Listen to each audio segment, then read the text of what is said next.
ಪ್ರವಾದಿ ಮೊಹಮ್ಮದ್ ಅವರ ಜನ್ಮದಿನದ ಪ್ರಯುಕ್ತ ಜಮ್ಮತೆ ಇಸ್ಲಾಮಿ ಹಿಂದ್ ಕರ್ನಾಟಕದ ವತಿಯಿಂದ ಆಗಸ್ಟ್ 26ರಿಂದ ಸೆಪ್ಟೆಂಬರ್ 6ರವರೆಗೆ ರಾಜ್ಯದಾದ್ಯಂತ ಸೀರತ್ ಅಭಿಯಾನ ಹಮ್ಮಿಕೊಳ್ಳಲಾಗಿದೆ ಎಂದು ಸಂಘಟನೆಯ ಜಿಲ್ಲಾ ಸಂಚಾಲಕ ಅಕ್ರಮುಲ್ಲಾ ಶರೀಫ್ ತಿಳಿಸಿದರು.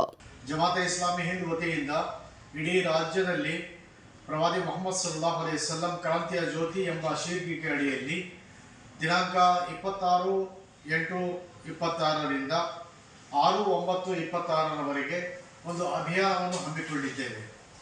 ಈ ಒಂದು ಅಭಿಯಾನದ ಅಡಿಯಲ್ಲಿ ಪ್ರವಾದಿ ಮೊಹಮ್ಮದ್ ಸಲ್ಲಲ್ಲಾಹು ಅಲೈಹಿ ವಸಲ್ಲಂ ಈ ಲೋಕಕ್ಕೆ ತಂದಂತಹ ಕ್ರಾಂತಿ ನಾವು ಪ್ರಚಾರಪಡಿಸಲಿಕ್ಕೆ ಇಷ್ಟಪಡುತ್ತೇವೆ. ಜಮಾತೆ ಇಸ್ಲಾಮಿ ಹಿಂದ್ ಈ ರೀತಿಯ ಕಾರ್ಯಕ್ರಮದಿಂದ ಜನರಲ್ಲಿ ಸಾಮರಸ್ಯ, ಸಹೋದರತ್ವ, ನೆಮ್ಮದಿ, ಸಹಬಾಳ್ವೆಯ ಜೀವನ ಮಾಡಲಿಕ್ಕೆ ಪ್ರಯತ್ನಿಸುತ್ತಿದೆ. ಚನ್ನಗಿರಿ ಪಟ್ಟಣದ ಪತ್ರಿಕಾ ಭವನದಲ್ಲಿ ಶನಿವಾರ ನಡೆದ ಸುದ್ದಿಗೋಷ್ಠಿಯಲ್ಲಿ ಮಾತನಾಡಿದ ಅವರು, ಕ್ರಾಂತಿಯ ಜ್ಯೋತಿ ಪ್ರವಾದಿ ಮೊಹಮ್ಮದ್ ಎಂಬ ಶೀರ್ಷಿಕೆಯ ಅಡಿ ಈ ಅಭಿಯಾನ ನಡೆಯಲಿದೆ.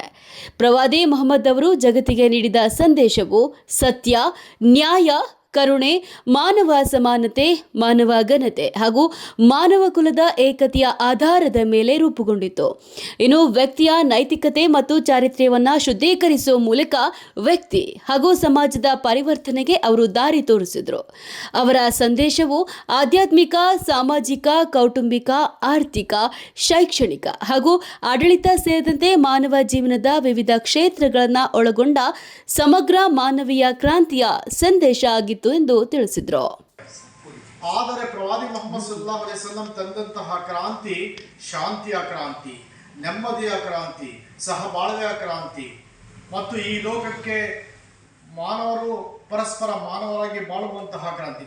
ಸಮಾನತೆ ಬಗ್ಗೆ ಪ್ರವಾದಿಯವರು ಹೇಳ್ತಾರೆ, ಹೇ ಜನರೇ, ಯಾವ ಅರಬನಿಗೂ ಅರಬೇತನ ವಿರುದ್ಧ ಶ್ರೇಷ್ಠತೆ ಇಲ್ಲ, ಯಾವ ಕರಿಯನಿಗೂ ಬಿಳಿಯನ ಮೇಲೆ, ಬಿಳಿಯನಿಗೆ ಕರಿಯನ ಮೇಲೆ ಶ್ರೇಷ್ಠತೆ ಇಲ್ಲ, ದೇವಭಕ್ತಿ ಇದ್ದವನೇ ಮಾತ್ರ ಶ್ರೇಷ್ಠ ಮನುಷ್ಯ ಎಂದು ಹೇಳಿ ಇಲ್ಲಿ ಜಾತಿ, ಮತ, ಭೇದವೆಲ್ಲದನ್ನು ಮೀರಿ ಆ ದೇವನಿಗೆ ಅಧೀನರಾಗುವುದನ್ನು ಶ್ರೇಷ್ಠತೆಯನ್ನು ಪ್ರವಾದಿಯರು ಹೇಳಿರುತ್ತಾರೆ.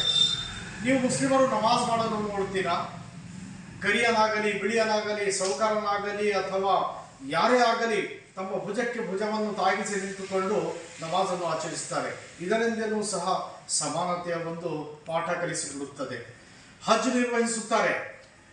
ದೇಶದ ಪ್ರಧಾನಿಯಾಗಲಿ, ಆ ದೇಶದ ಒಬ್ಬ ಕೆಳದರ್ಜೆಯ ನೌಕರನಾಗಲಿ, ಎಲ್ಲರೂ ಒಂದೇ ಯೂನಿಫಾರ್ಮ್ ಹಾಕೊಂಡು ಒಂದೇ ತರಹ ದೇವರನ್ನು ನಾನು ಹಾಜರಿದ್ದೇನೆ ಎಂಬ ಸಂದೇಶವನ್ನು ಇಡೀ ಲೋಕಕ್ಕೆ ಸಮಾನತೆಯ ಪಾಠವನ್ನು ಕೊಡುತ್ತಾರೆ.